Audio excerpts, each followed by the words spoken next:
नमस्कार विद्यार्थियों, मैं मनीष कुमार शर्मा सामान्य विज्ञान की क्लास में आप सभी का स्वागत करता हूं। तो मित्रों, हम कर रहे थे मानव रोग और उसी चरण में नेक्स्ट हम कर रहे हैं विषाणु जनित रोग, यानी कि जो वायरस से जो रोग होते हैं उनके बारे में। सबसे पहले जनरल बात, विषाणु क्या है, इसके लिए अलग अलग मत है। ठीक है, हमें सिर्फ यहां पर सिर्फ इतना पता होना चाहिए कि विषाणु क्या है। तो याद रखना आपको, विषाणु विष के अणु, जहरीला पदार्थ। ठीक है, अकोशिकीय प्रजीव होते हैं जो कोशिका के बाहर निष्क्रिय तथा कोशिका के अंदर या किसी प्रजीवी के अंदर तो सक्रिय होंगे यानी कि सजीव होंगे, लेकिन बाहरी वातावरण में निर्जीव होंगे। वो क्या होते हैं? विषाणु। ठीक है, क्या याद रखना है विषाणु में आपको? ये क्या है? विषैले अणु। ठीक है, दूसरी बात इसमें आपको क्या बताया? अकोशिकीय जीव है, कोशिका नहीं होती, अकोशिकीय सूक्ष्म जीव है ये, माइक्रो ऑर्गेनिज्म। तीसरी बात, परजीवी में मैंने आपको बताया ये किसकी भांति व्यवहार करेगा? सजीव की भांति, यानी कि जीवित होगा, लेकिन बाहरी माध्यम में ये जो वायरस है वो क्या होगा? निर्जीव होगा। क्लियर है? ये जनरल बात, इसको अपने डिटेल से भी पढ़ेंगे। ठीक है, इसकी चिंता मत करना। वायरस को, विषाणु को अपने डिटेल से भी पढ़ेंगे, लेकिन यहां पर सिर्फ रोग तो नाम आ गया, विषाणु क्या बता दिया आपको। अकोशिकीय सूक्ष्म जीव, प्रजीव है ये, जो किसी परजीवी के अंदर तो क्या होंगे? सजीव, लेकिन बाहरी माध्यम में क्या होंगे? निर्जीव। क्लियर? अब बात करते हैं विषाणु जनित रोग की। तो पहला रोग है मेरे दोस्तों छोटी माता या चेचक। सुना होगा आपने सारे ने।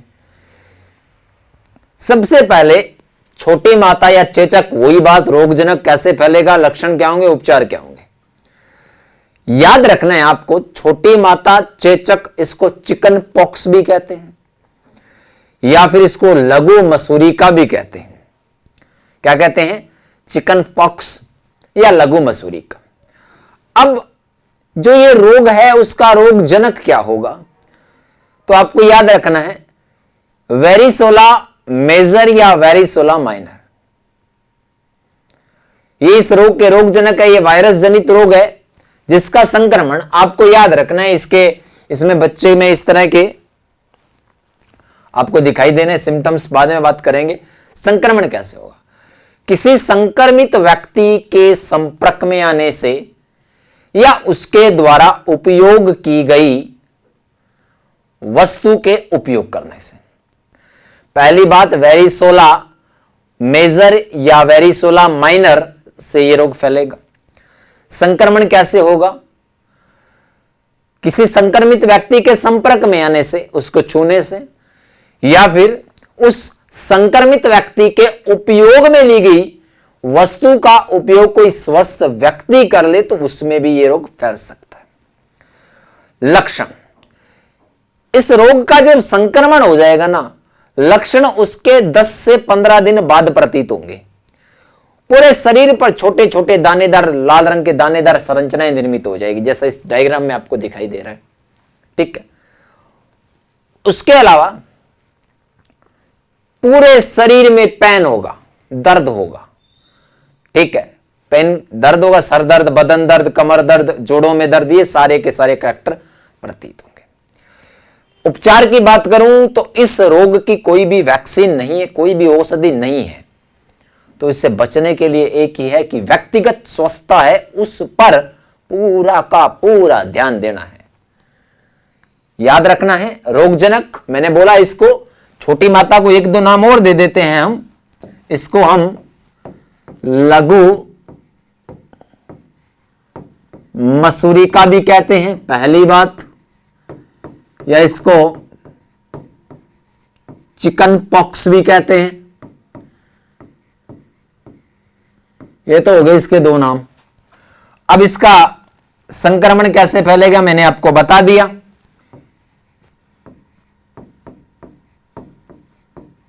वेरिसोला मेजर या वेरिसोला माइनर। क्लियर है? कोई दिक्कत इसमें? संक्रमण कैसे होगा? इन्फेक्शन। इन्फेक्शन मैंने बताया संक्रमित व्यक्ति के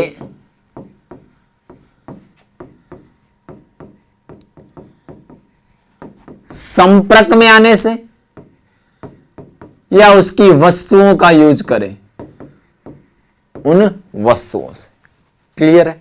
कोई दिक्कत इसमें? बता दिया हूं आपको। लक्षण मैंने बताया कि पूरे शरीर पर छोटे छोटे दानेदार संरचनाएं निर्मित हो जाएगी और उसके साथ क्या होगा?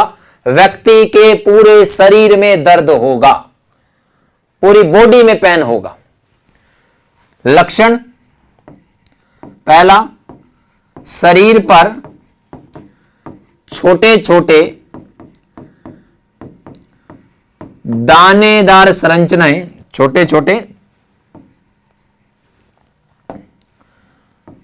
दानेदार संरचनाएं और पूरे शरीर में क्या होगा? दर्द। व्यक्तिगत स्वस्थता है, उस पर अमल करना चाहिए। उसी से ये रोग है, उससे बचा जा सकता है। ठीक है? कोई वैक्सीन नहीं है इस रोग की, स्क्रीनशॉट ले लीजिएगा इसको। ठीक है?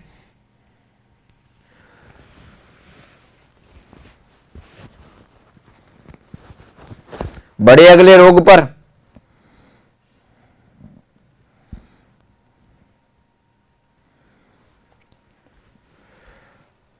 लो जी, अगला रोग है रेबीज। कुत्ता काट रहा है। ठीक है? तो रेबीज पहले समझिएगा, फिर मैं यहां पे लिख दूंगा। 2-3 बार मैं हर रोग को रिपीट कर रहा हूं। रेब्रो वायरस या रेबीज लाइसा वायरस, ये 2-2, 3-3 नाम हो सकते हैं, आपको सभी याद रखने पड़ेंगे। रेब्रो वायरस या रेबीज लाइसा वायरस से ये रोग फैलेगा, मतलब रोगजनक है। ठीक है? एक व्यक्ति से दूसरे व्यक्ति में या किसी व्यक्ति में कैसे आएगा ये रोग? किसी पागल कुत्ते, भेड़िए, लोमड़ी, बंदर या मनुष्य के काटने से। पागल मनुष्य या व्यक्ति कोई दूसरे व्यक्ति को काट ले तो उसमें भी हो सकता है। बंदर के, कुत्ते के, लोमड़ी के, भेड़िए के काटने से ये रोग फैलता है। अब सिम्टम्स क्या होंगे? अपना जो सेंट्रल नर्व सिस्टम है, केंद्रीय तंत्रिका तंत्र है ना, वो इसमें प्रभावी हो जाता है, मतलब प्रभावित हो जाता है। अब केंद्रीय तंत्रिका तंत्र प्रभावित हो रहा है तो इस टॉप फ्लोर पर अपना कंट्रोलर वो जा चुका है। पागल हो जाएगा व्यक्ति, क्या कर रहा है, क्या बोल रहा है, पता ही नहीं है।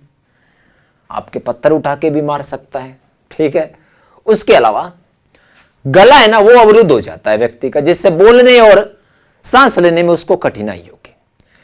व्यक्ति जो है वो प्रकाश, शोर और हवा, प्रकाश से, शोर से और हवा के प्रति अति संवेदनशील हो जाए, बहुत ज्यादा सेंसिटिव हो जाएगा, झंझनाने लगेगा कि प्रकाश जब आएगा या कोई शोर करे, ठीक है, इरिटेट होने लगेगा। एक तरह से मैं ये कहूं, अति संवेदनशील हो जाएगा। और अगर गंभीर अवस्था हो जाए तो फिर व्यक्ति को जल से डर लगता है, पानी से डर लगता है, जिसको क्या कहते हैं? हाइड्रोफोबिया। समझ रहे हो ना क्या? हाइड्रोफोबिया। और जल से डर तो हालांकि सर्दी में सभी को लगता है। ठीक है? आपको हाइड्रोफोबिया होता है सर्दी में, लगता है ना, डर लगता है ठंडे पानी से सर्दियों में। हाँ, तो वहां पे भी रेबीज में भी क्या होगा? ऐसा ही होगा। अब अगर ये हो गया तो कैसे करना है कि जहां घाव हुआ है, जहां पर काटा है, वहां पर नाइट्रिक अम्ल या कार्बोक्सिलिक अम्ल से उस घाव को धोना चाहिए। ठीक है? एंटी रेबीज औषधि आती है, उसका उपयोग करना चाहिए। तो सबसे पहले इस रोग का रोगजनक रेब्रो वायरस या रेबीज लाइसा वायरस किसी पागल कुत्ते, बंदर, भेड़िए, लोमड़ी या मनुष्य के काटने से केंद्रीय तंत्रिका तंत्र प्रभावित होगा, गला अवरुद्ध हो जाएगा। ठीक है? मैं लिखता हूं यहां पे तो सबसे पहले इसका रोगजनक रहब्रो वायरस या रेबीज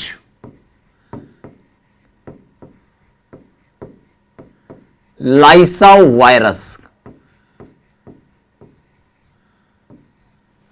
कोई दिक्कत? संक्रमण पागल कुत्ते, बंदर, भेड़िए, लोमड़ी या दानव है एक प्रकृति का सबसे बड़ा, मनुष्य के काटने से। लक्षण मैं यहां पे डिस्क्राइब कर रहा हूं, उपचार इधर लिख दूंगा, ठीक है। पहला बताया आपको, केंद्रीय तंत्रिका तंत्र क्या हो जाएगा? प्रभावित हो जाएगा। कौन प्रभावी होगा? Central nerve system. पहला लक्षण इंपॉर्टेंट है, सारे लिख रहा हूं इसलिए। दूसरा, गला अवरुद्ध, गला रुक जाएगा जिससे बोलने में और सांस लेने में दिक्कत होगी।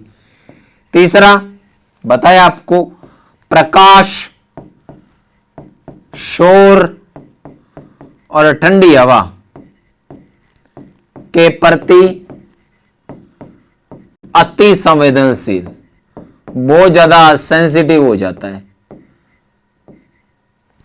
अति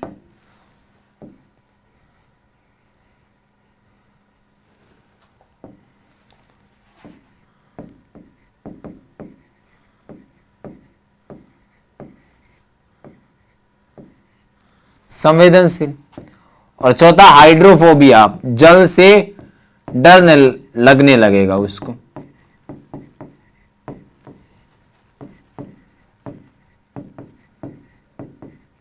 इतनी बात समझ में आई? सबसे पहले रहब्रो वायरस या रेबीज लाइसा वायरस, पागल कुत्ते, बंदर, भेड़िए, लोमड़ी या मनुष्य के काटने से।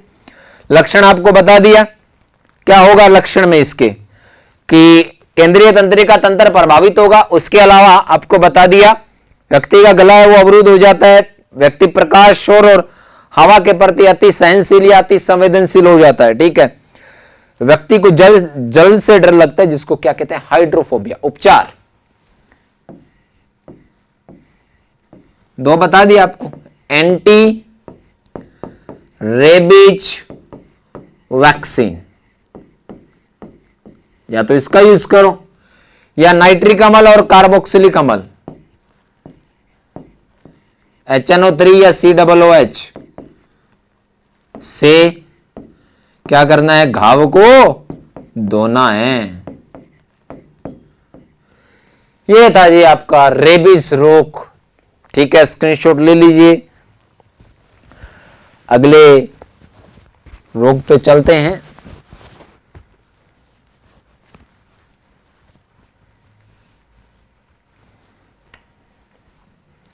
अगला रोग देखते हैं कौन सा है। अच्छा, पोलियो। खुराक पी होगी पोलियो की, ठीक है। वो खुराक जो दी जाती है, एक इंजेक्शन भी लगता है और एक दवाई भी पिलाई जाती है। OPV और DPV होती है। जो मुख से दी जाती है उसे मौखिक polio vaccine, oral polio vaccine बोलते हैं, और जो इंजेक्शन लगता है वो DPV, निष्क्रिय पोलियो वैक्सीन या डीएक्टिव पोलियो वैक्सीन, ठीक है। यही इसका इलाज होता है, ठीक। सुनिएगा, पोलियो जो रोग है वो पोलियो वायरस से ही फैलता है, सिंपल सा है ये तो। पोलियो वो किससे फैलेगा? पोलियो वायरस से। दूसरी बात, ये किससे फैलता है? दूषित जल और भोजन में ये वायरस होता है जो अपने शरीर में प्रवेश कर जाएगा। अब लक्षण सिंपल से है ये रोग। लक्षण क्या होता है कि अपने शरीर में चालक तंत्रिकाएं होती है। कौन सी तंत्रिकाएं? चालक। आपने परिधीय तंत्रिका तंत्र पढ़ा होगा, PNS। इसमें आपने दो प्रकार की तंत्रिकाएं पढ़ी होगी, प्रेरक और चालक। प्रेरक, चालक एक ही का नाम है, दूसरी होती है संवेदी। संवेदी जो सूचना को लेकर आती है और चालक जो उसके विरुद्ध कार्रवाई होती है उसको लेकर जाती है। अब इस रोग में चालक तंत्रिकाएं है वो प्रभावित हो जाती हैं। अब चालक तंत्रिकाएं प्रभावित होगी ना दोस्तों, तो हमारे मस्तिष्क और मेरुरज्जु में, जो अपने शरीर का मस्तिष्क और मेरुरज्जु है वो क्षतिग्रस्त हो जाएगा। जब मस्तिष्क और मेरुरज्जु क्षतिग्रस्त हो जाए ना, तो अपने हाथ और पैर की मांसपेशियां वो क्या हो जाएगी, निष्क्रिय हो जाएगी। किस रोग में? पोलियो में। यही तो होता है। देख लो यहाँ पे पर्टिकुलर किसी डायग्राम को मैं किसी का फेस नहीं दिखाया, ठीक है, ये तभी आपका इस प्रकार का डायग्राम दिखाया। क्या बताया मैंने? पोलियो वायरस दूषित जल और भोजन से फैलेगा, चालक तंत्रिकाएं प्रभावित होती है, मस्तिष्क और मेरुरज्जु की कोशिकाएं क्षतिग्रस्त हो जाएगी, जिससे हाथ तथा पैर की मांसपेशियां क्या हो जाती है, निष्क्रिय। दो प्रकार का उपचार है, एक तो ओपीवी और एक डीपीवी। उन वैक्सीन का उपयोग करना चाहिए। लिखो, कोई समस्या? सिंपल सा है। पोलियो रोग याद रखना है किससे होगा? Polio virus. अभी मैं आपको पहले बोलकर बता रहा हूं 2 बार, तो ये अगर शब्द छोटे लिखूं तो आप उससे भी समझ सकते हो मेरे शब्दों की गहराई में जाकर, ठीक है। संक्रमण दूषित जल और भोजन से। लक्षण, लो जी लक्षण बताते हैं, फिर इसके 2-3 बता देता हूं। पहले कंडक्शन न्यूरॉन भी बोलते हैं इसको, चालक तंत्रिकाएं प्रभावित, ठीक है। दूसरा क्या बताया? मस्तिष्क और मेरुरज्जु की कोशिकाएं क्षतिग्रस्त हो जाएगी।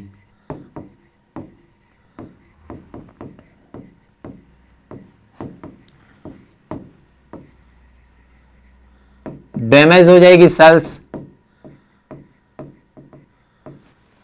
तीसरा, हाथ और पैर की मांसपेशियां निष्क्रिय।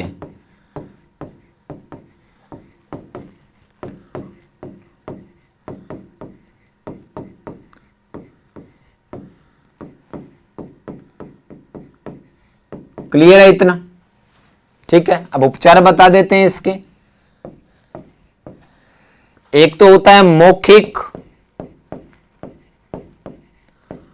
पोलियो वैक्सीन,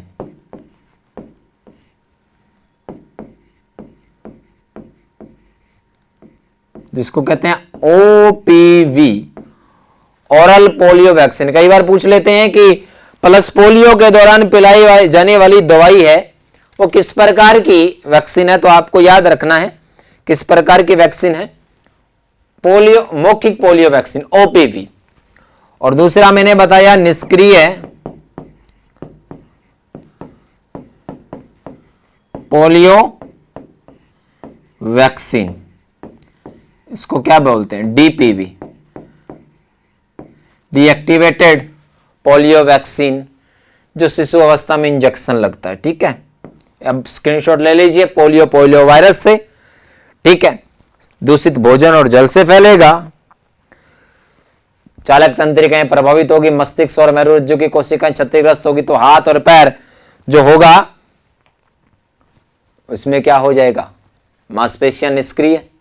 उपचार ओपीवी और डीपीवी। करें अगला रोग। लो जी बढ़ते हैं फिर अगले रोग की तरफ। क्या है जिसका नाम इन्फ्लुएंजा।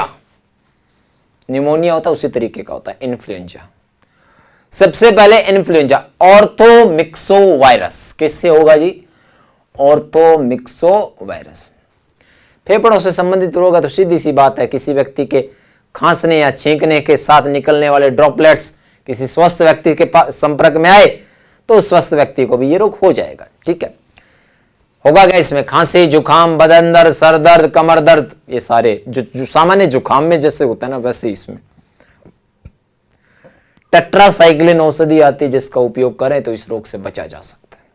समझ में आई बात? सिंपल सा है, कोई लंबी चौड़ी बात नहीं है। पहला ऑर्थोमिक्सो वायरस, ठीक है। दूसरी बात, संक्रमित व्यक्ति के खांसने तथा छींकने से निकलने वाले बिंदुकों या एरोसोल या जिसको ड्रॉपलेट्स कहते हैं उनके द्वारा ये फैलेगा। खांसी, सामान्य जुकाम, नाक से तरल का निकलना, बदन दर्द, सिर दर्द, कमर दर्द, ये सारे के सारे करेक्टर दिखाई देंगे। सामान्य बुखार भी रहता है, जुकाम में टिका वो भी होगा। और उपचार, टेट्रासाइक्लिन औषधि का अगर यूज करे कोई व्यक्ति जिसका ये रोग हो चुका है तो वो इससे बच सकता है। समस्या लिखो, लो जी लिखते हैं फिर। इन्फ्लुएंजा, आर्थोमिक्सोवायरस।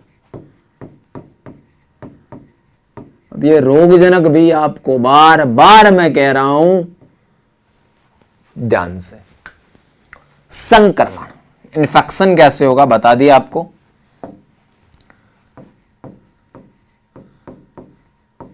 संक्रमित व्यक्ति के खांसने व छींकने से निकले एरोसोल, बिंदुक कहते हैं हिंदी में इसको, ठीक है।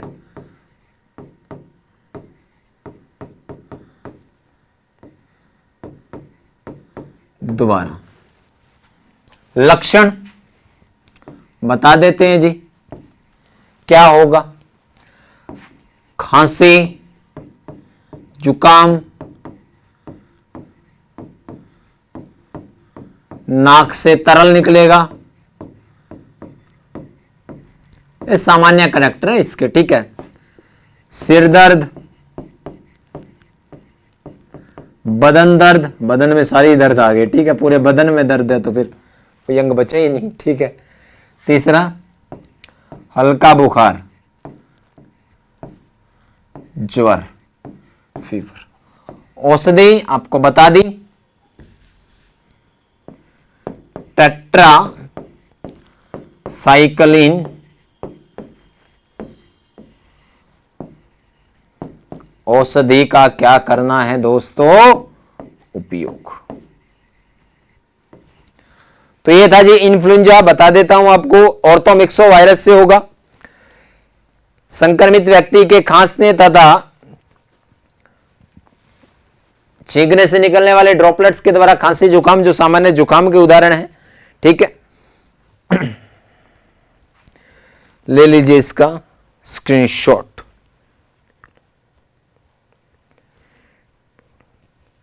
अगला रोग पढ़ते हैं जी। अगला रोग है खसरा, सुना होगा।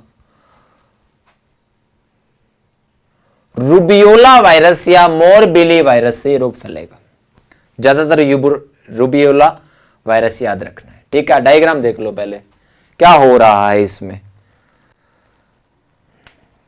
पूरे शरीर पर लाल रंग की दानेदार संरचनाएं, तो लेकिन आप कह सकते हो कि सर ऐसा तो चेचक में भी हो रहा था छोटी मात्रा में, लेकिन उसका रोगजनक वेरिसोला मेजर या वेरिसोला माइनर था।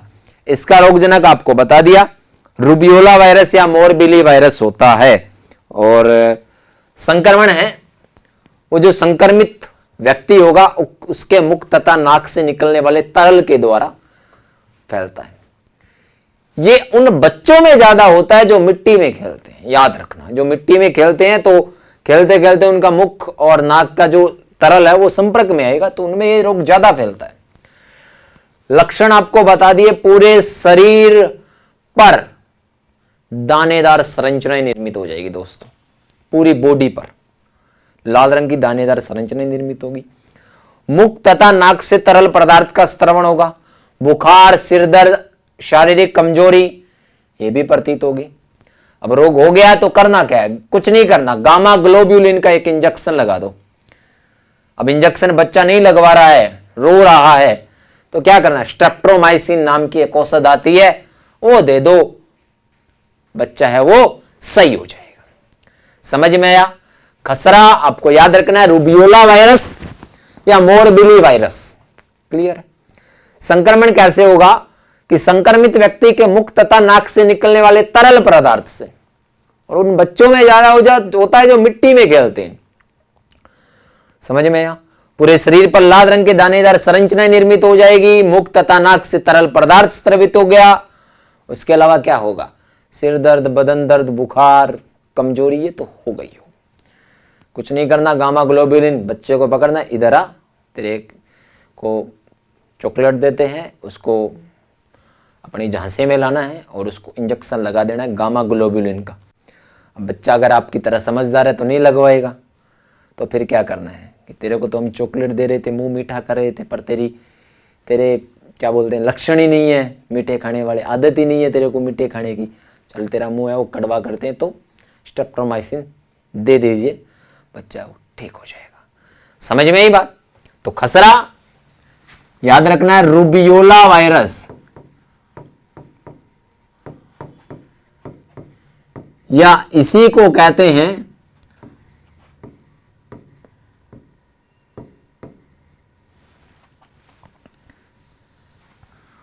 मोरबिली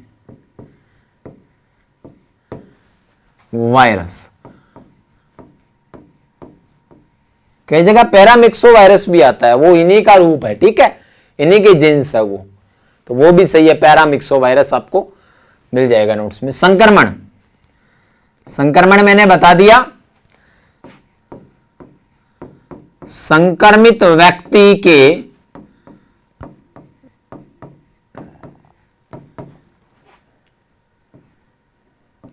मुख तथा नाक से निकले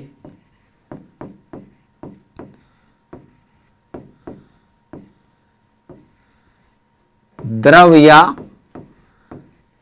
तरल के द्वारा।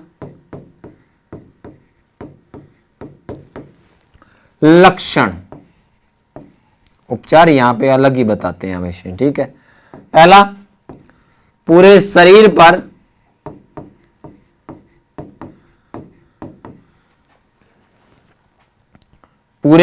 पर क्या होंगे?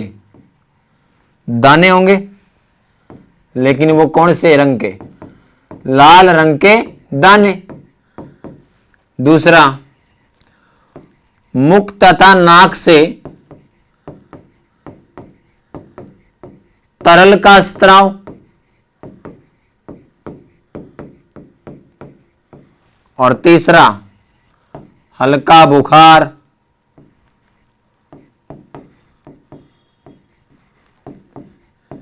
बदन दर्द में सारे दर्द आ गए।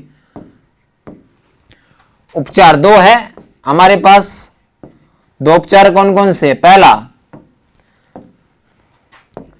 स्ट्रेप्टोमाइसिन औषधि, और अब अगर ये भी नहीं कर रहा है तो फिर क्या करना है? गामा ग्लोबुलिन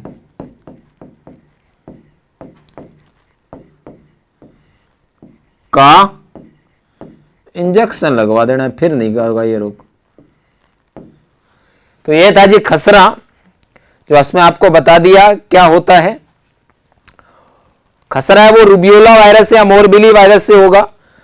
मुख तथा नाक से निकलने वाले तरल के द्वारा ये फैलेगा, दानेदार संरचनाएं निर्मित हो जाएगी, ठीक है। और क्या होगा? मुख तथा नाक से तरल पदार्थ निकलेगा, हल्का बुखार, सिर दर्द, कमजोरी। स्ट्रेप्टोमाइसिन औषध या गामा ग्लोबुलिन का इंजेक्शन लगवाना चाहिए। स्क्रीनशॉट ले लीजिए खसरे का। अगले रोग पे चलते हैं।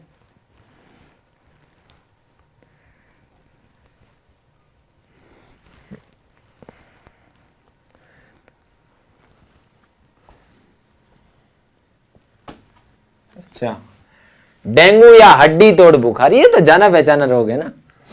इस रोग में तो आपकी काफी ज्यादा ज्ञान का भंडार होगा इस रोग में आपके लिए, मतलब आपको आता होगा। डेंगू रोग पहले समझिएगा। डेंगू रोग वो डेंगू वायरस या जिसको फ्लेवी वायरस कहते हैं उससे होगा। संक्रमण होगा मादा एडिस एजिप्टी मच्छर से। मच्छर से एक क्यूलेक्स मच्छर भी आ चुका है, ठीक है, फाइलेरिया में।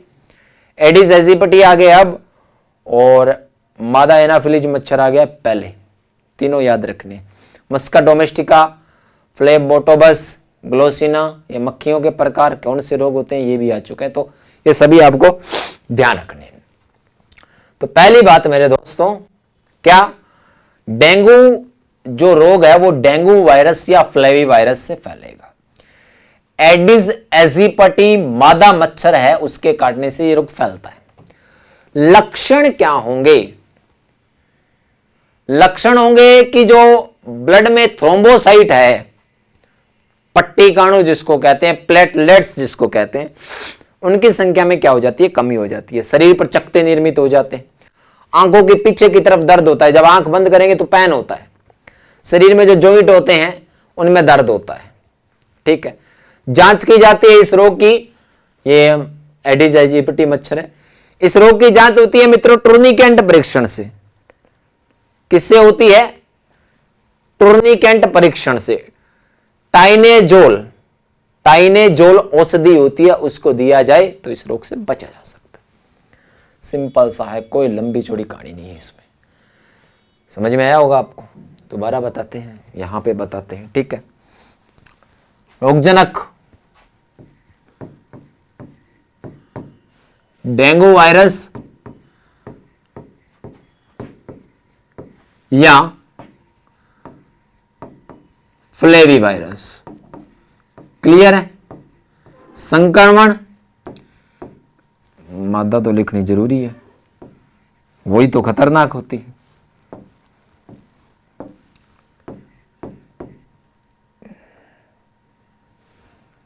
आना नहीं चाहती मादा भी यहां पे। ठीक है, 2 बार मिस हो गया, अब नहीं होने देंगे। मादा एडिस एजिपटी मच्छर के काटने से ही होगा, और तो मच्छर आपसे प्यार तो करने से रहा, काटने से। लक्षण, उपचार तो इधर ही बता देंगे। ठीक है, लक्षण, पहली बात प्लेटलेट्स की संख्या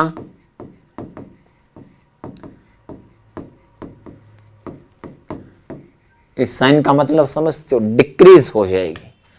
दूसरा, शरीर पर चकत्ते निर्मित हो जाएंगे। तीसरा,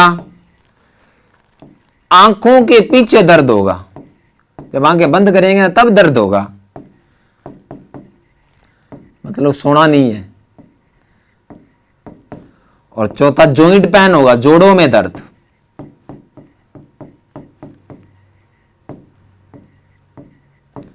ये तो हो गए इसके कैरेक्टर मेरे दोस्तों। उपचार बताते हैं आपको। ठीक है, तो उपचार आपको बता दिया मैंने।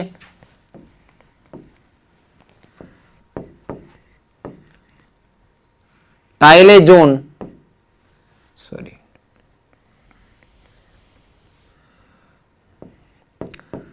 टाइलेनॉल औषधि का उपयोग करना है। ठीक है, ये कोई नहीं पूछेगा। ठीक है, ये यही पूछेगा। अब बात आई इसके परीक्षण की, तो याद रखना है इसका परीक्षण। ठीक है, इसकी जांच है, आपको याद रखनी है।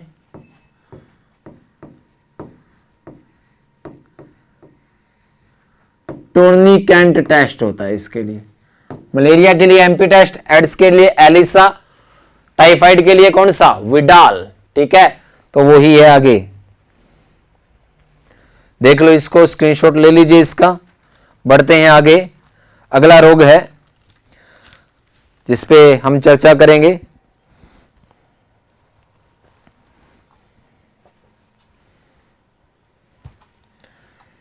बच्चे में हो रहा है, गला फूलकर बड़ा हो रहा है। ठीक है, इससे पहले ऐसा ये गलसुआ है, और हमने कौन सा पढ़ा है इससे पहले? गलघोटू। ठीक है, वो अलग था, डिप्थीरिया।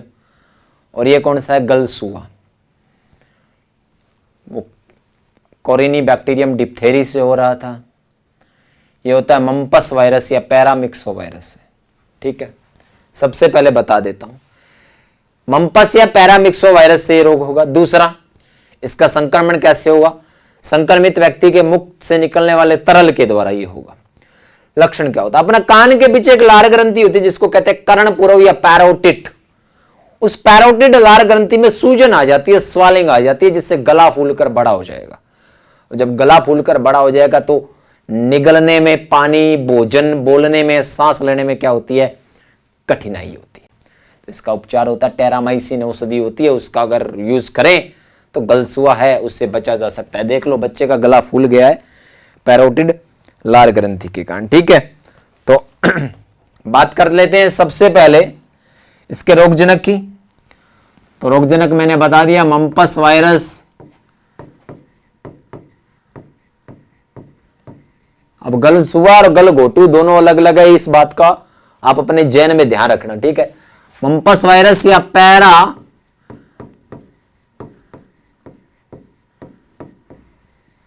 मिक्सो वायरस, ये तो हो गया इसका रोगजनक। फैलेगा कैसे बता दिया आपको।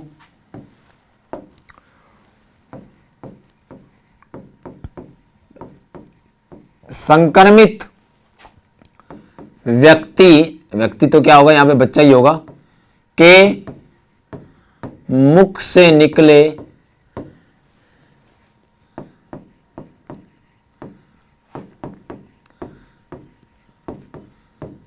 तरल द्वारा।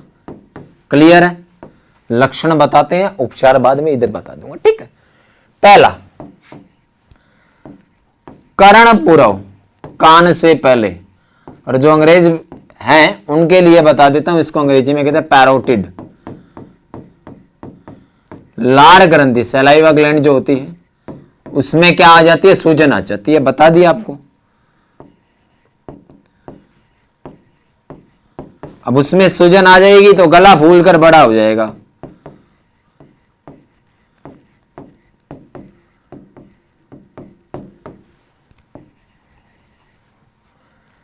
भोजन निगलने, पानी निगलने, सांस लेने में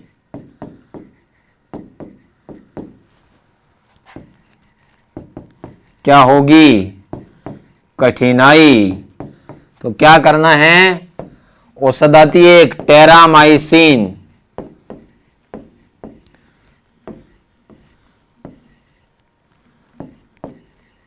उस टेरामाइसिन औषधि का क्या करना है जी? यूज करना है, तो गलसुआ जो रोग है उससे बचा जा सकता है। तो देख लीजिए, मम्पस वायरस या पैरामिक्सो वायरस, ठीक है, रोगजनक होगा। संक्रमित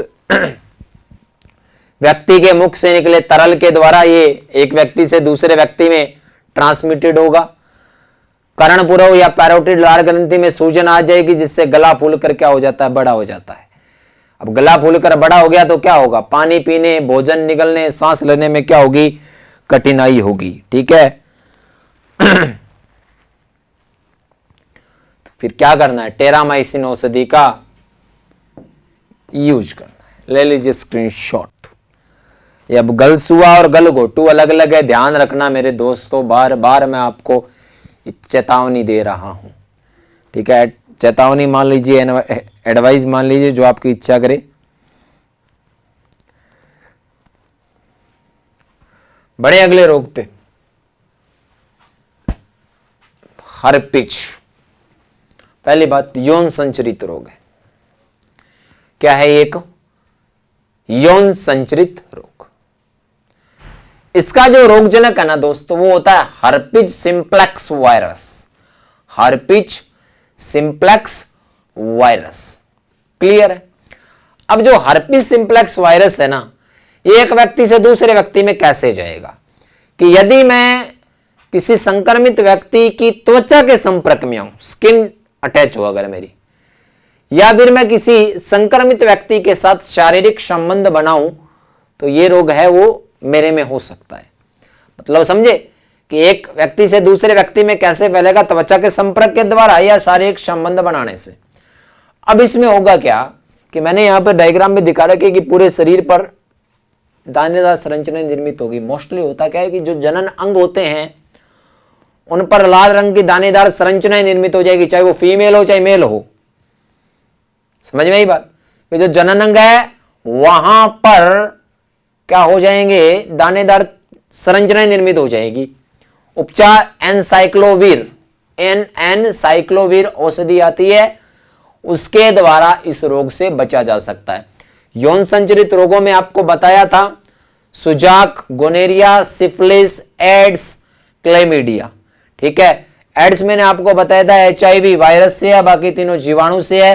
तो वायरस से मैंने उस टाइम बात की थी कि एक रोग और करेंगे हर्पिज वाला, तो ये भी क्या है, यौन संचरित रोग है। याद रखना इस बात को। करें, पहली बात तो मैं यहां पे लिख देता हूं, फिर कई कहेंगे सर बताया नहीं।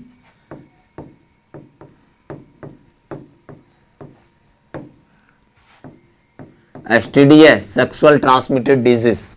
ओके, उसका रोगजनक बता दिया आपको, हर्पिज,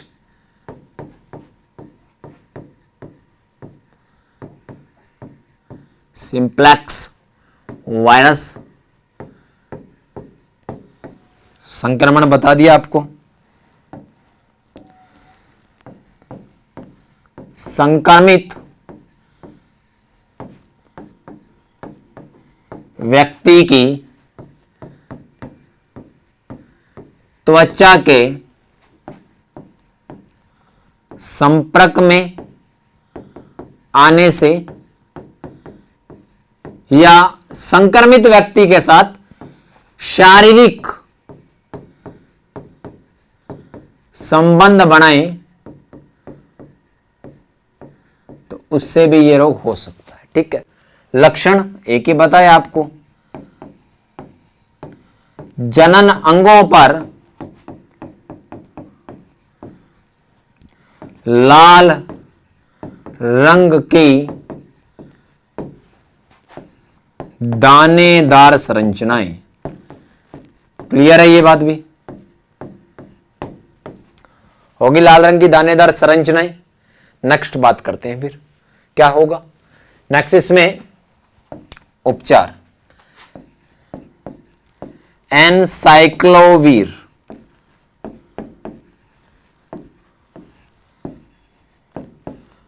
औषधि का उपयोग।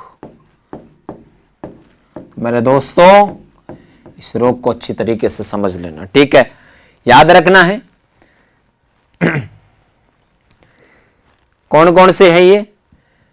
हर्पिस सिंप्लेक्स वायरस से होगा पहली बात तो, संक्रमित व्यक्ति की त्वचा के संपर्क में आने से, या फिर मैं ये कहूं कि उसके साथ शारीरिक संबंध बनाने से जनन अंगों पर लाल रंग की दानेदार संरचनाएं निर्मित हो जाती है। इनसाइक्लोवीर औषधि का उपयोग मैं करूंगा तो यह रोग सही हो जाएगा। ठीक है, और इसको एक यौन संचरित रोग भी कहते हैं, तो इसका एक नाम ये भी लिख लेना, इसको जननिक हर्पिज भी कहते हैं। जननिक जी की मात्रा छोटी वाली होगी। ठीक है, आप स्क्रीनशॉट ले लीजिए इसका।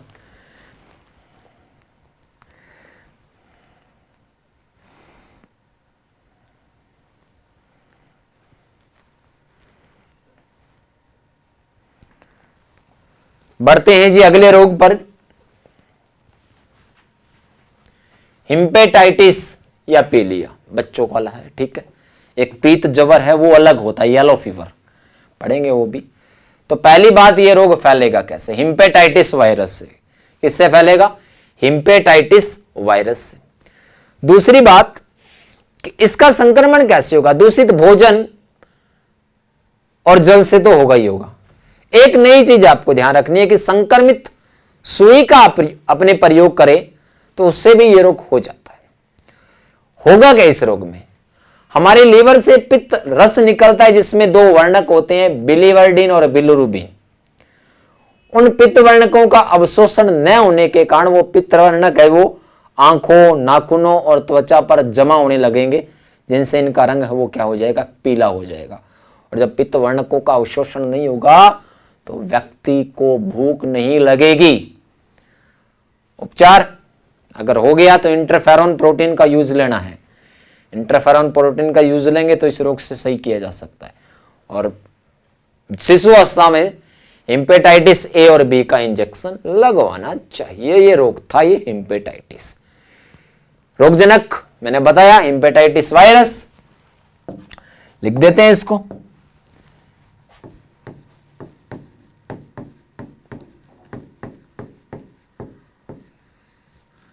वायरस से होगा, ठीक है। संक्रमण आपको बता दिया मैंने। संक्रमण कैसे होगा?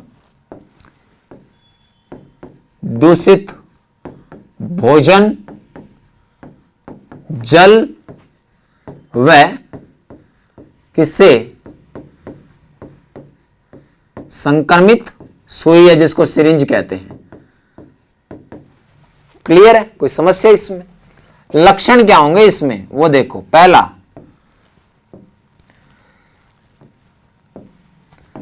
लक्षण, पित्त वर्णकों का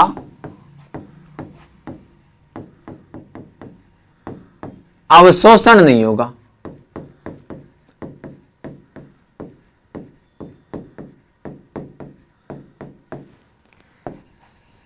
जिससे त्वचा, नाखून और आंख का रंग क्या हो जाएगा? पीला। और पित्त वर्णकों के अवशोषण न होने से भूख नहीं लगती, ठीक है। अब पित्त वर्णक आपको याद रखनी है, मैं यहां पे लिख देता हूं पित्त वर्णक, ठीक है, याद रहेंगे आपके।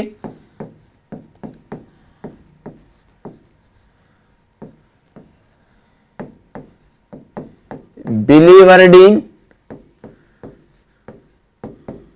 और दूसरा बिलीरुबिन।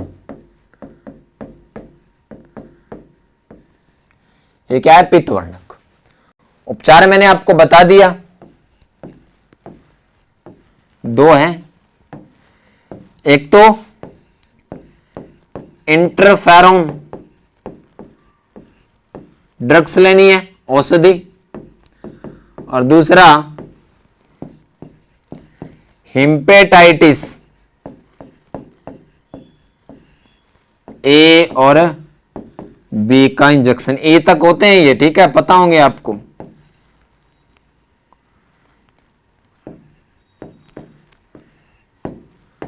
तो ये था जी हिपेटाइटिस रोग, जो हिपेटाइटिस वायरस से फैलता है। दूषित भोजन, जल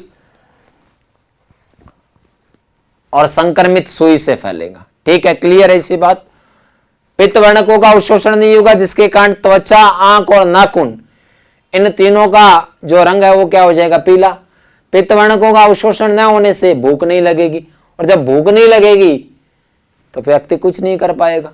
खाना खाएगा नहीं तो भूख लग नहीं रही है तो खाना नहीं खाएगा, और जब खाना नहीं खाएगा तो काम कर पाएगा क्या? नहीं कर पाएगा।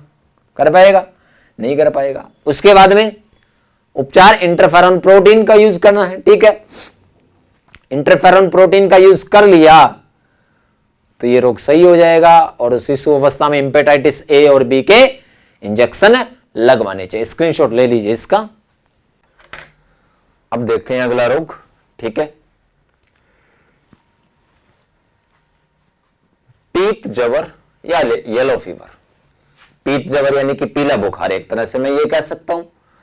तो पीत जवर सबसे पहले इसका रोगजनक आपको याद रखना है। इसका रोगजनक होता है आर्बो वायरस। कौन सा होगा? Arbo virus.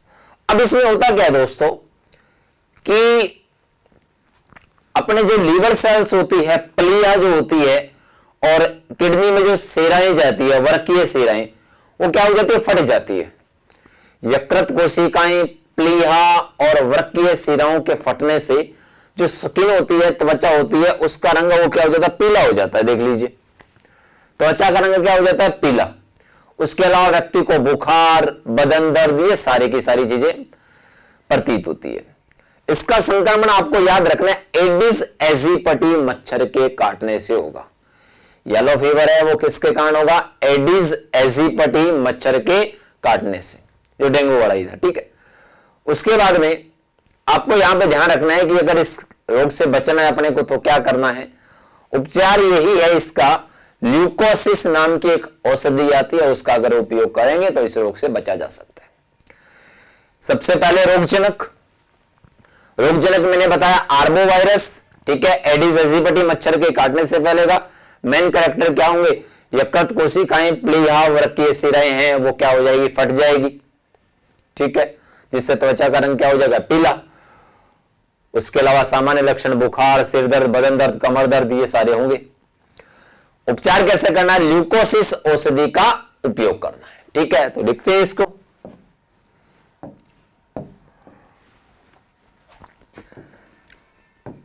रोगजनक इसका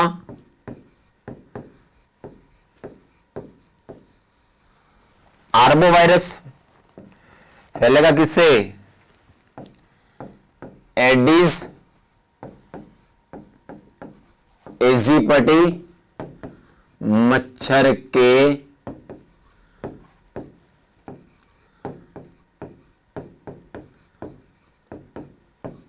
काटने से।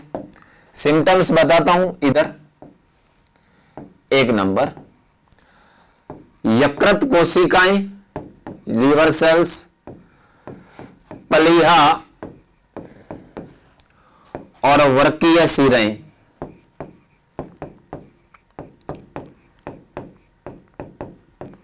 क्या हो जाती है, फट जाती है, पहली बात तो। दूसरा, त्वचा का रंग क्या हो जाएगा, पीला। और तीसरा जो सामान्य कैरेक्टर है इसके, बुखार, येलो फीवर है तो बुखार तो आएगा ही आएगा, बदन दर्द आदि। बात आती है इसके उपचार की, तो उपचार आपको बता दिया, कौन सी औषधि लेनी है,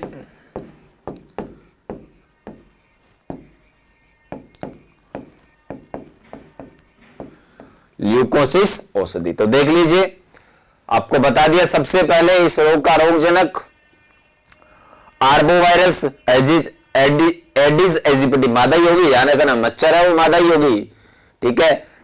एडिस एजिप्टी मच्छर के काटने से यकृत कोशिकाएं, प्लीहा, वृक्कीय सिराएं फट जाती है, रोगी है उसकी त्वचा पीली पड़ जाएगी। सामान्य लक्षण आपको बता दिए, बुखार आएगा, सिर दर्द होगा, ठीक है, जोड़ों में दर्द, बदन दर्द से सब होगा। और उपचार कैसे करना है, ल्यूकोसिस औषधि का उपयोग करना है। स्क्रीनशॉट ले लीजिए इसका। बढ़ते हैं अगले रोग पर।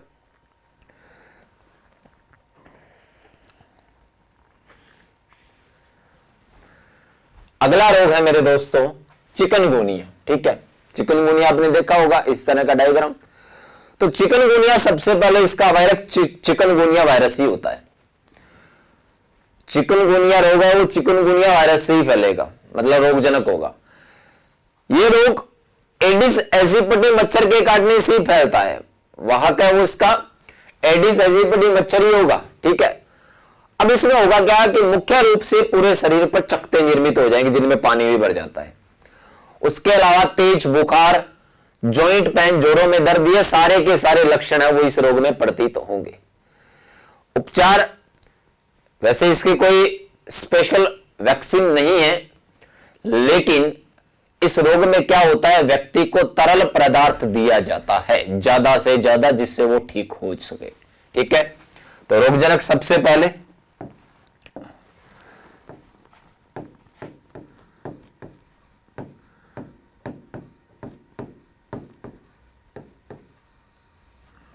कौन सा वायरस होगा, चिकनगुनिया वायरस, ठीक है। बात बार बार कह रहा हूं, वायरस आप जो रोगवाहक है वो याद कर लीजिएगा, ठीक है। उसके बाद में फैलेगा किससे, एडिस एजिप्टी मच्छर के काटने से। सिम्टम्स आपको बता दिए लक्षण। पहला, शरीर पर चकत्ते बन जाएंगे, तेज बुखार, जोड़ों में दर्द, और व्यक्ति एक चीज और देते, प्रकाश से भी डरने लग जाता है, फोटोफोबिया। ठीक है, उपचार आपको बता दिया, एक ही है, तरल पदार्थ का सेवन।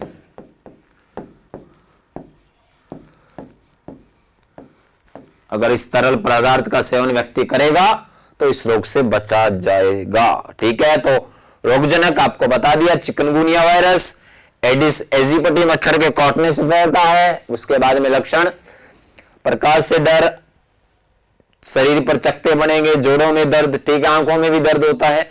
और इसका उपचार आपको बता दिया, रोगी को क्या देना चाहिए, तरल पदार्थ देना चाहिए। और इस रोग को हम कहते हैं चिकनगुनिया। ठीक है, याद रखना, चिकनगुनिया वायरस जनित रोग है।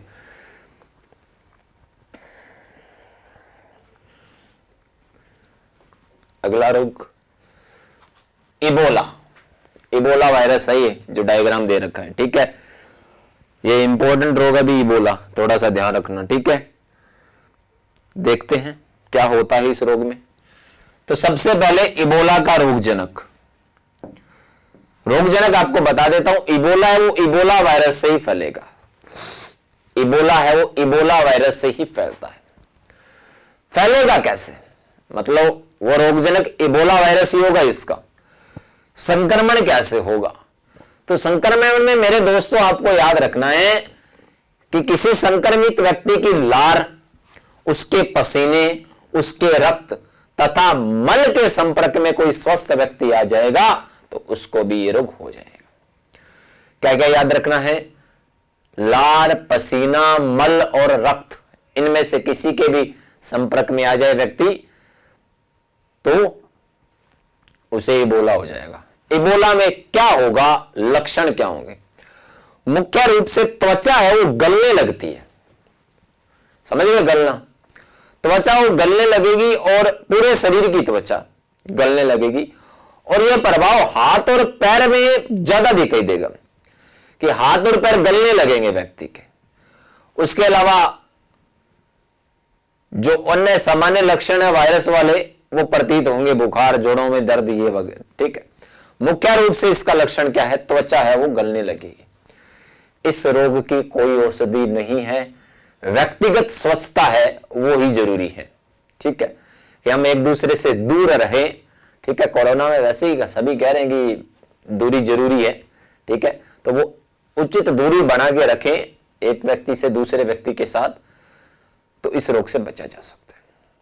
याद क्या रखना है, इबोला है वो इबोला वायरस, इसका रोगजनक है, फैलता किससे है, लार, पसीने, रक्त और मल के संपर्क में कोई स्वस्थ व्यक्ति आ जाए तो मेरे दोस्तों कौन सा रोग होगा, इबोला। लिखते हैं,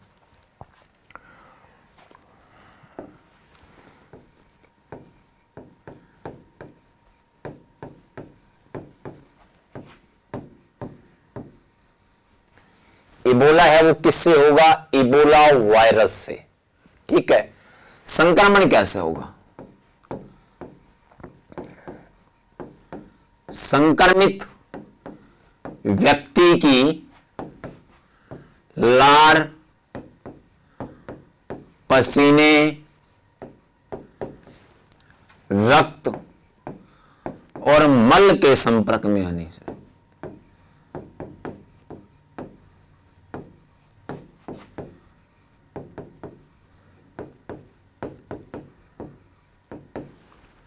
लक्षण आपको बता दिए क्या होंगे। पहला, पूरे शरीर की त्वचा गलने लगेगी।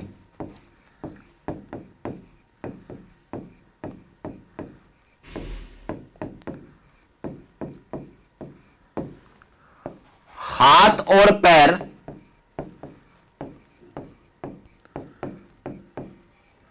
गलने लगेंगे।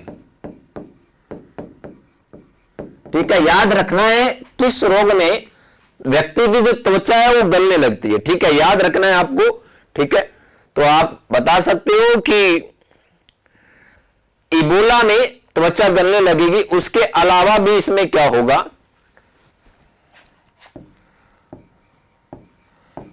बुखार, रक्तस्राव भी होता है कई बार, ठीक है, गले में कफ भी जमा हो जाता है। ये इसके सामान्य लक्षण है। मुख्य लक्षण ये दो है, याद रहेगा। उपचार, मैंने कहा उपचार कुछ नहीं है, सिर्फ व्यक्तिगत स्वस्थता ही जरूरी है।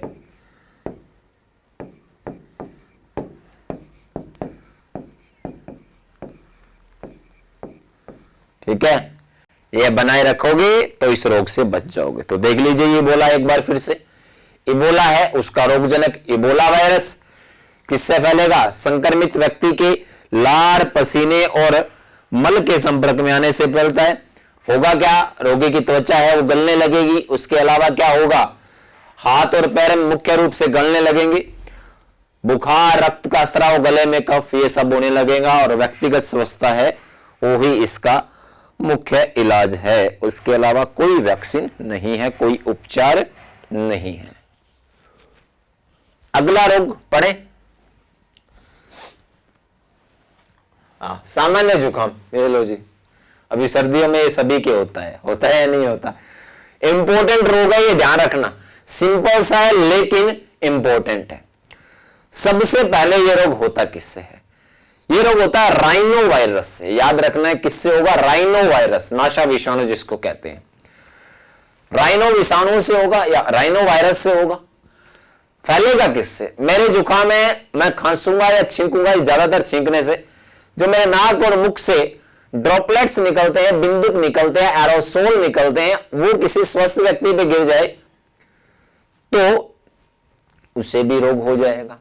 अब इसमें होता क्या है? लगातार खांसी, खांसी तो होगी।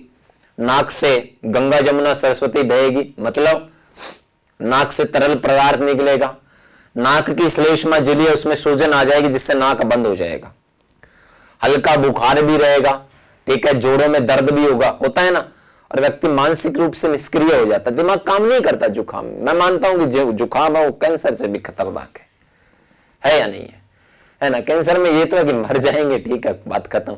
लेकिन ये तो तड़पा के अपनी जान लेता है या नहीं लेता? और सामान्यतः ये 3 से 5 दिन तक रहता है। उपचार इसका एंटीवायरल औषधियां आती है अलग अलग प्रकार की, उनका यूज करें तो इस रोग से बचा जा सकता है। समझ में आई बात? जुकाम की, जुकाम याद रखना है, इसका वायरस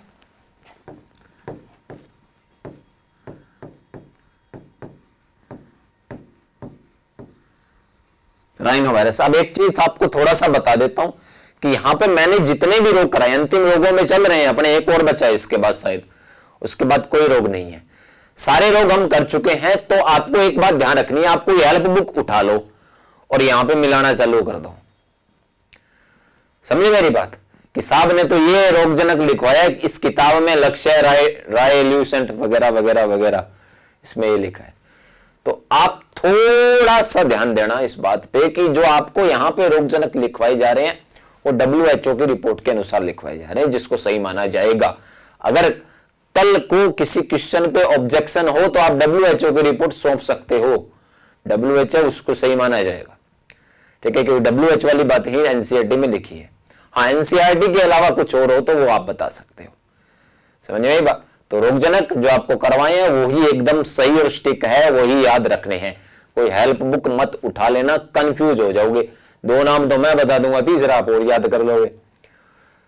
समझ में आई बात?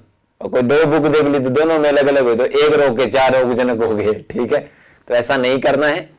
यहां पे जो आपको लिखवाया है आप उसी को नोट डाउन करना, आपको PDF मिल जाएगी हालांकि, ठीक है। लेकिन आप भी एक चार्ट बना लेना, क्योंकि रोग ऐसा टॉपिक है, हर एग्जाम में इससे क्वेश्चन आता है। और एग्जाम में क्वेश्चन मैंने बता दिया किस प्रकार का आएगा। या तो लक्षण देकर रोग का नाम पूछ सकता है, या फिर कोई भी रोग है उसमें प्रभावित अंग, आप एक सूची बना लेना कि इस रोग में ये प्रभावित अंग होता है।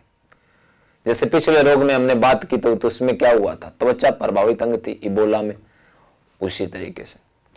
तीसरी बात, उसका रोगजनक लक्षण, प्रभावित अंग, रोगजनक आप बता दोगे। चौथी बात, वो किससे फैल रहा है, मतलब वायरस, कवक, जीवाणु या प्रोटोजोआ या हेलमिंथेस से। समझ में आई बात।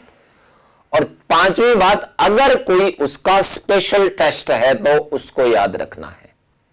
वाहक तो आपके थोड़े बहुत ही हैं, आप याद कर लोगे, मेरे को पता है। टेस्ट भी ज्यादा नहीं है, मलेरिया वाला है, डेंगू वाला है, ठीक है, एक सिंक टेस्ट था, डिफ्थीरिया में था क्या, हाँ, और एक एड्स वाला, एक टाइफाइड वाला, ये सारे 4-5 ही हैं, इनको याद कर सकते हो आप, ठीक है। बढ़ते हैं इसमें। राइनो वायरस से संक्रमण संक्रमित व्यक्ति के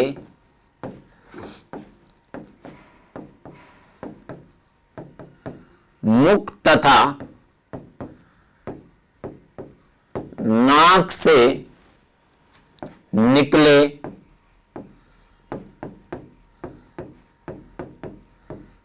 एरोसोल द्वारा। एरोसोल मैंने 2-3 बार ये नाम लिया है। बिंदुक, छोटे छोटे पानी की बूंदे आप छींकते हो, आप तो पता चलता होगा आपको बिंदुक क्या होते हैं, ठीक है, तो वही मैंने यहां पे बात की है। अब लक्षण क्या होंगे, इसको थोड़ा सा ध्यान देना। 1 नंबर पे खांसी, हल्का बुखार, ठीक है, जोड़ों में दर्द।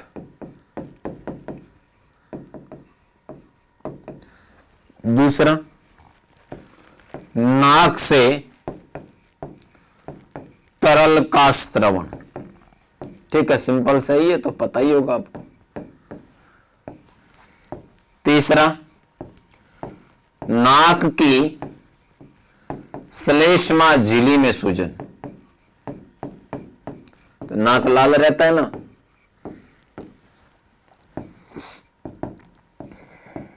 विक्स लगाते हैं, फिर वो सारे के सारे इसके करेक्टर है, ठीक है। बात आती है उपचार की,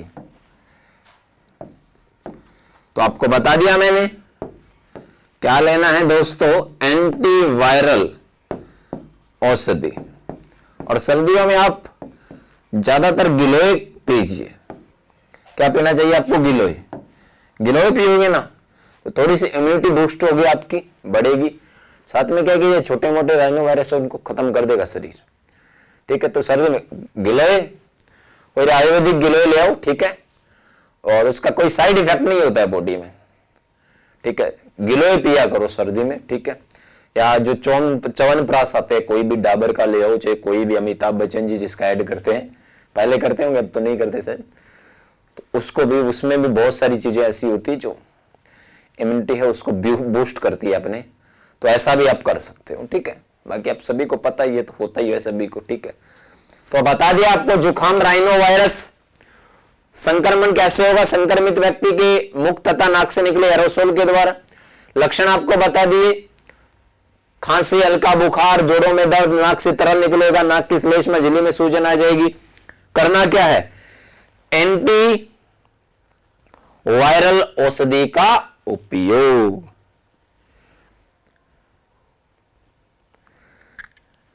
बड़े अगले योग में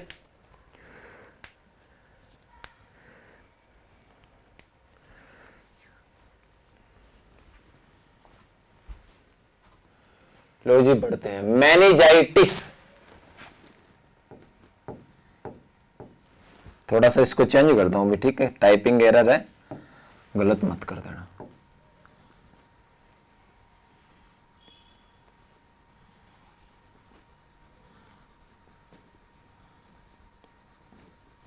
मस्तिष्क ज्वर आपने सुना होगा,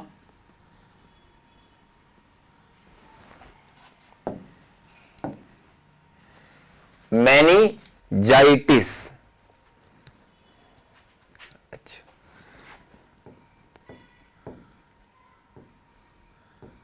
ठीक है, मेनिंजाइटिस, मस्तिष्क ज्वर। तो सबसे पहले दोस्तों इसका रोगजनक, तो आपको याद रखना है, इसका रोगजनक होता है हर्पीज वायरस, जो जननिक हर्पीज या हर्पीज रोग का भी था। उसमें हर्पीज सिंप्लेक्स था, इसमें सिर्फ हर्पीज वायरस होता है। होता क्या है पहले समझिएगा इसको, फिर अपने यहां पे लिख देंगे कि अपने जो सेरिब्रम होता है, परम मस्तिष्क होता है, आपने सुना होगा परम मस्तिष्क। उस परम मस्तिष्क से एक नलिका निकलती है जो अपने मेरुरज्जु में जाती है, इसका नाम होता है परम मस्तिष्क तरल नलिका। ठीक है, सेरिब्रोस्पाइनल, ठीक है, उसका नाम होता है अंग्रेजी में। अब ये मध्य मस्तिष्क से गुजरती है, परम मस्तिष्क से आती है और मेरुरज्जु में जाती है, परम मस्तिष्क तरल नलिका। उसके अंदर द्रव पाया जाता है, आपने सुना होगा रीढ़ की हड्डी में पानी होता है, वो पानी वहीं से आता है, ठीक है, लिक्विड होता है, सेरिब्रास्पाइनल लिक्विड। उस सेरिब्रास्पाइनल लिक्विड में इंफेक्शन हो जाता है, और इंफेक्शन करता कौन है? Herpes virus. उस सेरिब्रास्पाइनल फ्लूइड में जब हर्पीज वायरस से इंफेक्शन हो जाए तो क्या होगा मेरे दोस्तों? मस्तिष्क है उसकी कोशिकाएं प्रभावित हो जाएगी, मस्तिष्क सेल्स है, ब्रेन सेल्स है, वो क्या हो जाएगी? इफेक्टेड हो जाएगी। मस्तिष्क कोशिकाओं के प्रभावित होने से मेरे दोस्तों सिर दर्द, अचानक बेहोशी आना, ये सारे के सारे करैक्टर प्रतीत होते हैं। और इसका अगर ये रोग उग्र हो जाए, बहुत ज्यादा हो जाए, तो व्यक्ति कोमा में भी जा सकता है। उपचार कैसे है? एंटी मेनिन वैक्सीन या एंटी मेनिनजाइटिस वैक्सीन आती है, उसका यूज करना चाहिए। समझ में आई बात? रोगजनक हर्पीज वायरस ये बहुत इंपॉर्टेंट है। अब ये ध्यान रखना किताबों में, ये रोग वायरस से भी होता है, बैक्टीरिया से भी होता है और फंगस से भी होता है, लेकिन मुख्य जो रोग है वो किससे होता है? वायरस से होता है। ध्यान रखना, आप विकिपीडिया मोबाइल में देखो तो उसमें यह बात आपको जरूर मिलेगी, ठीक है, क्योंकि देखते ही है सारी, आजकल गूगल ने इतना काम कर रखा है। तो आपको ध्यान रखना है कि ये किससे होगा? वायरस से होगा, और उस वायरस का नाम क्या है? Herpes virus. ध्यान रखना है, हर्पीज वायरस जो क्या करेगा? पर मस्तिष्क तरल नलिका में उपस्थित सेरिब्रोस्पाइनल लिक्विड जो होता है उसमें इंफेक्शन करता है, जिससे व्यक्ति की मस्तिष्क कोशिकाएं प्रभावित होगी। मस्तिष्क कोशिकाओं के प्रभावित होने से सिर दर्द, मस्तिष्क उसमें बेहोशी आ जाएगी, और अधिक समय तक ये रोग रहे तो व्यक्ति वो कोमा में चला जाता है। लेकिन इसको, ठीक है, देख लीजिए इस तरह से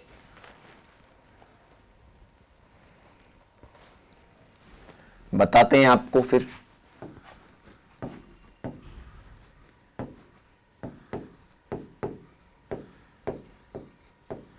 रोगजनक है इसका हर्पीज वायरस, थोड़ा सा यहां पे लिख रहा हूं, आप समझ जाना। पर मस्तिष्क तरल नलिका, सेरिब्रोस्पाइनल कहते हैं इसको, में उपस्थित, अब उस लिक्विड का नाम क्या है ये याद रखना है, सेरिब्रो स्पाइनल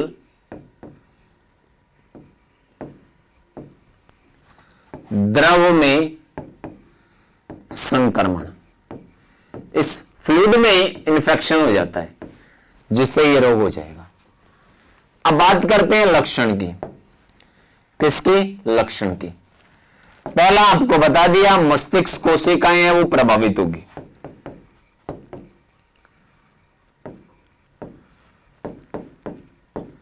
दूसरा आपको बता दिया, सिर दर्द होगा बहुत ही भयंकर, ठीक है, व्यक्ति में बेहोशी आ जाएगी, और अधिक उग्र होने पर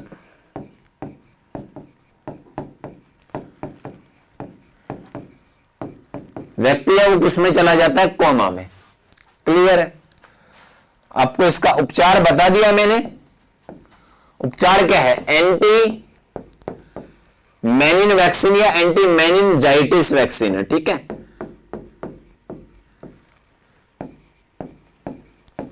तो इसका अगर उपयोग करें तो व्यक्ति है वो इस रोग से बच सकता है। समझ में ही बात? कोई तकलीफ इसमें? ठीक है। मेनिंजाइटिस या मस्तिष्क ज्वर आपको बता दिया किससे होगा? हर्पीज वायरस से। कैसे फैलता है ये रोग, इसको थोड़ा सा समझ लेना कि मस्तिष्क में पाई जाने वाली पर मस्तिष्क तरल नलिका में उपस्थित सेरिब्रोस्पाइनल द्रव है उसमें संक्रमण हो जाएगा। तो होगा क्या? मस्तिष्क कोशिकाएं वो प्रभावित होगी, और जब मस्तिष्क कोशिकाएं प्रभावित होगी तो व्यक्ति में सिर दर्द, बेहोशी आदि लक्षण प्रतीत होंगे। अगर लंबे समय तक ये रोग रहे तो क्या होगा? व्यक्ति कोमा में चला जाएगा। एंटी मेनिंजाइटिस जो वैक्सीन है उसका उपयोग करें तो इस रोग से बचा जा सकता है, यानी कि उपचार किया जा सकता है इसका। तो ये थे जी विषाणु जनित रोग। तो आपको कवक जनित, प्रोटोजोआ जनित, यौन संचरित, हेलमंथीज, जीवाणु जनित, विषाणु जनित 6 टाइप के रोग करवा दिए। लगभग 40 के करीब रोग करवा दिए हैं आपको, ये इतने पढ़ लेना आप, ठीक है। जीवाणु जनित, विषाणु जनित कोई ट्रिक नहीं है, ठीक है, क्योंकि ट्रिक जो आप देखते हो वो छोटे मोटे रोग है उसकी बता सकते हैं, इतने बड़े जहां पे 15-15 रोग हो वहां पे कोई ट्रिक नहीं होती। तो ये आपको याद करना है, ठीक है, अच्छी तरीके से पढ़ना है। एक क्वेश्चन पक्का मिलेगा, क्या पढ़ना है ये मैंने आपको 2-3 बार बता दिया है, ज्यादा दूंगा तो भाषण आपको लगेगा। तो समझ में आई बात? तो मेरे दोस्तों पढ़ते रहिए, स्वस्थ रहिए और मस्त रहिए। बहुत बहुत धन्यवाद।